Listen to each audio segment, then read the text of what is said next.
Hey guys, welcome to my YouTube channel. आज के session में हम बात करने वाले हैं, आज की क्लास में हम बात करने वाले प्रेडिकेट। क्योंकि अभी तक हम लोगों ने सेंटेंस को दो पार्ट हमने बांटा था, एक सब्जेक्ट और दूसरा प्रेडिकेट, ठीक है ना। तो सब्जेक्ट के पार्ट को हम लोगों ने पढ़ चुका था। अब हमें पढ़ना है प्रेडिकेट क्या होता है, ठीक है। तो प्रेडिकेट बेसिकली अगर हम देखें, ठीक है ना, तो प्रेडिकेट होता क्या है इसको केवल समझना है कि the aim of subject is called predicate. सीधी सी बात, ठीक है। The aim of subject is called predicate. मतलब ये हुआ कि जो कर्ता का उद्देश्य होगा, सेंटेंस होगा, जो भी सेंटेंस में कर्ता का क्या होगा, उद्देश्य होगा, कर्ता का उद्देश्य ही क्या कहलाता है, प्रेडिकेट, अर्थात विधेय। हिंदी में क्या बोलेंगे, विधेय। कर्ता का उद्देश्य ही क्या कहलाता है, विधेय कहलाता है, ठीक है ना। बात समझ में आ गई होगी। अब यहाँ पे समझना है कि अच्छा सेंटेंस में हमने बात कर दिया कि कोई भी सेंटेंस होता है सब्जेक्ट पे छोड़कर बाकी जो पार्ट होता है उसे हम क्या बोलते हैं, प्रेडिकेट बोलते हैं। क्या बोलते हैं, प्रेडिकेट। तो अब यहाँ पे गाइस ध्यान से समझना कि प्रेडिकेट के जब हमने सब्जेक्ट को छोड़ दिया तो उसके बाद क्या होती है, वर्ब भी आता है, ऑब्जेक्ट आता है, देन उसके बाद क्या आता है, कॉम्प्लीमेंट आता है। तो मतलब ये हुआ कि जो प्रेडिकेट के पार्ट अगर हम लोगों को पढ़ना हो तो प्रेडिकेट का जो पार्ट होता है वो कितने होते हैं, तीन। एक होता है वर्ब, दूसरा होता है ऑब्जेक्ट, तीसरा क्या होता है, कॉम्प्लीमेंट, ठीक है ना। वर्ब मींस क्रिया, सब्जेक्ट कर्म, सॉरी ऑब्जेक्ट कर्म और कॉम्प्लीमेंट पूरक, ठीक है ना। अब यहाँ पे समझना है, एक एक करके पढ़ना है कि वर्ब आखिर इसमें क्या होती है, ऑब्जेक्ट इसमें क्या होता है, और प्रेडिकेट सॉरी कॉम्प्लीमेंट इसमें क्या होता है, ठीक है ना। अब यहाँ पे समझना, ये तो हुआ प्रेडिकेट का पार्ट। अब वर्ब होता क्या है, वर्ब कोई भी सेंटेंस है तो इस सेंटेंस में वर्ब आखिर है क्या, तो वर्ब क्या होगी कि वर्ब इज सेइंग वर्ड। क्या बोलेंगे, verb is a saying word which says something about subject, something about subject. कि verb is a saying word, अर्थात क्रिया एक कथनवाचक शब्द होता है। क्या होता है, एक कथनवाचक शब्द होता है कि जो सब्जेक्ट के बारे में कुछ कहता है। मतलब ये हुआ कि जो वर्ब होगी, वर्ब क्या होगा, एक सेइंग वर्ड। मतलब ये हुआ कि वो क्या करती है, सब्जेक्ट के बारे में कुछ ना कुछ बताती है, कुछ ना कुछ वो क्या करती है, कहती है कि सब्जेक्ट ऐसा कर रहा है, सब्जेक्ट वैसा कर रहा है, समथिंग, ठीक है। तो अब यहाँ पे समझना, तो वर्ब है क्या आखिर, verb is a saying word which says something about subject, ठीक है ना। जो क्या करती है, सब्जेक्ट के बारे में क्या कहती है, कुछ कहती है, समथिंग, ठीक है ना। अच्छा, जो अब कहना भी क्या होता है, कई प्रकार से भी होगा कि अच्छा हम बोलेंगे कि अगर कोई सेंटेंस बोलना, राम खाना खा रहा है, तो राम खाना खा रहा है तो हमने कह दिया कि डायरेक्टली राम खाना खा रहा है, ठीक है ना। अब मैं बोल दूँ कि राम को दंडित किया जा रहा है, राम को पनिश किया जा रहा है, ठीक है ना। तो कहीं ना कहीं क्या होगा, एक पे हमने क्या किया, एक तरीके से ऐसा बोला कि राम ने वहां पे कार्य कर रहा था, ठीक है ना। बात को समझो, राम वहां पे वर्क कर रहा था। एक सेंटेंस में हमने बोला कि राम पर क्या हो रहा है, कार्य हो रहा था, राम को दंडित किया जा रहा है। मेन से समझ में आया, ठीक है ना। तो कहीं ना कहीं दो तरीके से, एक और होगा, तीसरा तरीका भी हम बताते हैं किस तरीके से वहां पे कहता है। तो पहले समझना है कि जो क्रिया होती है, ठीक है ना, वो भी तीन तरीके से सब्जेक्ट के बारे में कहती है। कितने तरीके से, तीन तरीके से सब्जेक्ट के बारे में कहती है। एक तो हमने बताया कि क्या होता है कि बताएगा कि सब्जेक्ट कर क्या रहा है, ठीक है ना, सब्जेक्ट का एक्शन को बताएगा। फिर उसके बाद सब्जेक्ट पर क्या एक्शन हो रहा है उसको बताएगा। फिर तीसरा जो है, तीसरा बताएगा कि सब्जेक्ट के बारे में बताता है। क्या करता है, सब्जेक्ट के बारे में बताता है कि सब्जेक्ट आखिर है क्या। मतलब ये हुआ, सब्जेक्ट से हमें क्या कराता है, इंट्रो कराता है। अब यहाँ पे समझना है कि पहला पहला क्या कहता है कि सब्जेक्ट क्या करता है, मतलब सब्जेक्ट के बारे में बताएगा, सब्जेक्ट के एक्शन को बताएगा। अर्थात ऐसे वाक्य जो होते हैं वो सब्जेक्ट एक्टिव होते हैं। बात समझे, तो सब्जेक्ट क्या करता है, अर्थात ऐसे वाक्य में सब्जेक्ट एक्टिव होता है, ठीक है। ऐसे वाक्य में क्या होता है, सब्जेक्ट एक्टिव होता है।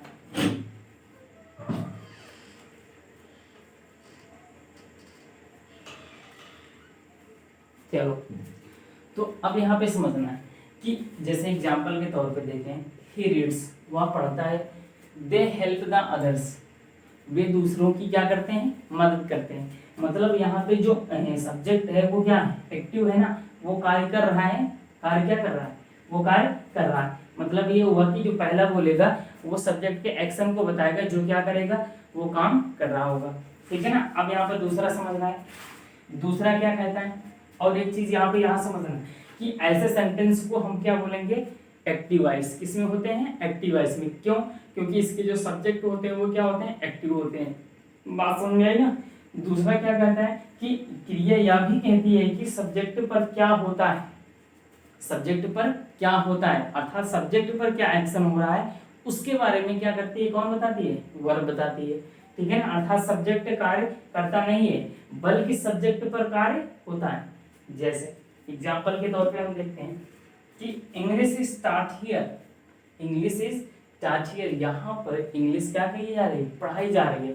दैट मीन्स ये हुआ कि इंग्लिश पर क्या हो रहा है, कार्य हो रहा है ना, हो रहा है। अब यहाँ पे ही केम लेट, वो देरी से आया, सो ही वाज पनिश्ड, इसलिए उसे क्या किया गया, दंडित किया गया, इसलिए उसे दंडित किया गया। अब यहाँ पे समझना कि ही पे क्या क्या हो रहा है, ही पे कार्य हो रहा है। अब ही थोड़ी दंडित कर रहा है, ही पनिश नहीं कर रहा है, बल्कि ही पर खुद, ही को खुद ही पनिश किया जा रहा है। मतलब इस पे क्या किया जा रहा है, कार्य किया जा रहा है, एक्शन इस पे किया जा रहा है। ठीक है ना। ये तो हुआ। वर्ब कितने तरीके से कहती है, 3 तरीके से कहती है। तीसरा क्या कहती है, उसको हम कैसे बोलेंगे। ठीक है ना। उसको हमने बताया कि जो तीसरा तरीका होगा, तीसरे में हमने बताया कि तीसरे में क्या करता है कि जो वर्ब होती है वो सब्जेक्ट के बारे में बताती है। क्या करती है, सब्जेक्ट के बारे में बताती है। अब सब्जेक्ट के बारे में कैसे बताएगा, अब उसको ध्यान से समझना है। और एक चीज यहाँ पे समझना कि यहाँ पे ये जो बी नंबर हमने बताया कि क्रिया पे क्या होता है, सॉरी सब्जेक्ट पर कार्य होता है। तो ऐसे सेंटेंस को हम क्या बोलेंगे, ये जो इसमें जो सब्जेक्ट होगा वो एक्टिव नहीं होगा। ठीक है ना, वो एक्टिव नहीं होगा। तो ऐसे सेंटेंस को हम बोलेंगे पैसिव वॉइस। ऐसे सेंटेंस किस में होंगे, पैसिव वॉइस में। इसको नोट करके लिख लेना कि ऐसे सेंटेंस किस में होते हैं, पैसिव वॉइस। ठीक है ना। अब तीसरा हमें समझना है, तीसरा हमने बताया कि जो तीसरा होता है वो उस पे क्या होता है, क्रिया इसमें जो होता है, चलो ठीक है ना, यहाँ पे जो होगा, तीसरा हमने बताया यहाँ पे जो होगा इसमें एक्शन नहीं होता है, इसमें एक्शन नहीं होता, बल्कि ये तीसरा जो होता है वर्ब, इसमें क्या करता है कि सब्जेक्ट जो होता है सब्जेक्ट के बारे में बताता है। ठीक है ना। मतलब ये हुआ कि यहाँ पर एक्शन नहीं होता,